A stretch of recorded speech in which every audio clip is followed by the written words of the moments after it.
चलिए ट्राई करेंगे चटपटी जूसी ज़बरदस्त किस्म की चना चाट। जब आप खाएंगे तो आपको मज़ा आ जाएगा। It's so good.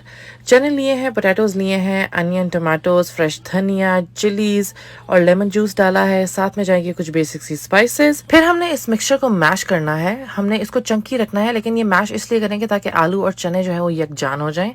इमली की चटनी डालेंगे और ठंडा पानी डालेंगे, मिक्स करेंगे और आपका बेस्ट किस्म की चना चाट तैयार है। इसको इस तरह कप्स में सर्व करें या बोल्स में सर्व करें। Do try this recipe guys, give me your feedback, it's super good. सुबह के लिए बेस्ट नाश्ता जिसे खाने के बाद आपको दिन भर एनर्जी की कमी महसूस नहीं होगी। इसके लिए आपको 1 कटोरी रोस्टेड चना, आधा कटोरी रोस्टेड मूंगफली, आधा कटोरी अनार के दाने और इसमें थोड़े से बारीक कटे हुए प्याज, टमाटर और खीरे को डालकर धनिया के पत्तों के साथ चाट मसाला भी डाल दें और ऊपर से नींबू निचोड़ दें। ये नाश्ता प्रोटीन, कार्बोहाइड्रेट और फाइबर से भरपूर है जो आपकी बॉडी को लंबे समय तक फुल एनर्जी देता है। साथ ही ये टेस्ट में भी लाजवाब है। इसे अपने दोस्तों और परिवार के साथ जरूर शेयर करें।